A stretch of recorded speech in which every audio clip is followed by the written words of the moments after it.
दोस्तों, जब हम लोग का सप्ली क्लियर हो जाएगा, जब हम लोग का बैकलॉग पेपर क्लियर हो जाता है, उसके बाद जो न्यू मार्कशीट मिलता है वो न्यू मार्कशीट कैसा होता है। आज की इस वीडियो में मैं आपको यही दिखाने वाला हूं कि सपोज आपका किसी पेपर में कभी बैकलॉग था, बाद में आपने उस बैकलॉग को क्लियर कर लिया, तो बैकलॉग क्लियर होने के बाद जो नया मार्कशीट आता है वो देखने में कैसा होता है। क्या उस मार्कशीट में लिखा रहता है कि ये स्टूडेंट इतना बार इस पेपर में सप्ली गया है।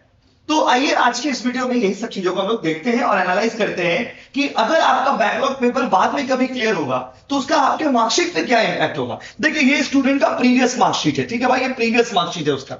जैसा कि आप देख पा रहे हो, ये प्रीवियस ईयर का मार्कशीट है। इस मार्कशीट में उस बच्चा का आप ये देख पा रहे हो, साफ साफ इसमें दिया हुआ है कि इस बच्चे ने 1 क्लियर किया, 2 क्लियर किया, 3 क्लियर किया, 4 क्लियर किया, 6 भी क्लियर किया, लेकिन इस बच्चा का सेमेस्टर 5 जो था वो क्लियर किया हुआ नहीं था, जिसको मैंने पिंक कलर से सर्कल कर दिया। अब देखते हैं इस बच्चा का जब सेमेस्टर 5 क्लियर हो गया है इस साल उस बच्चे ने सेम 5 क्लियर किया है, तो सेम 5 जब इस बच्चे का क्लियर हो गया है तो इस बच्चे का जो नया मार्कशीट है वो कैसा है, और क्या उस मार्कशीट में लिखा हुआ है कि बच्चा 2 बार फेल हुआ है, 3 बार फेल हुआ। आइए देखते हैं। तो भाइयों और बहनों,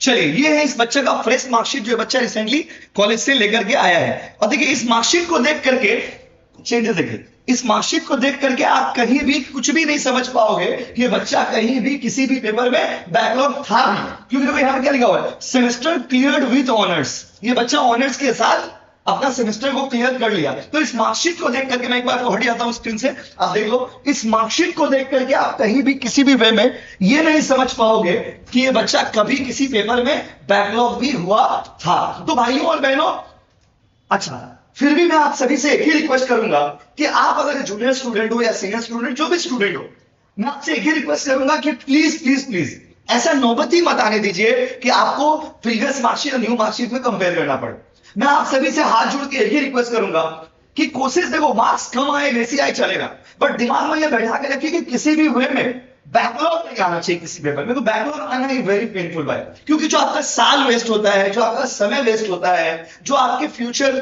में जो आप प्लानिंग करके रखते हो वो डिस्टर्ब हो जाता है। तो ये सब चीज बहुत पेनफुल है। तो आई रिक्वेस्ट यू ऑल कि प्लीज, थोड़ा मार्क्स कम आएगा वैसे आएगा चलेगा, कोशिश दिमाग में ये रखिए कि किसी भी वे में हमको बैकलॉग नहीं चाहिए, ठीक है। वैसे मैंने आपको मार्कशीट दिखा दिया, जिससे कि आपको एक कॉन्फिडेंस आया होगा कि चलो ठीक है, कोई दिक्कत नहीं, जो फ्रेश मार्कशीट आएगा उसमें सारे सब्जेक्ट्स के मार्क्स अच्छे से लिखे हुए रहेंगे, और आपका सप्ली हुआ था वो आप मार्कशीट देख के कोई नहीं समझ पाएगा, ये आप समझ लीजिए। तो ये वीडियो अपने सारे दोस्तों में शेयर कर देना, क्योंकि इंफॉर्मेशन बहुत जरूरी है।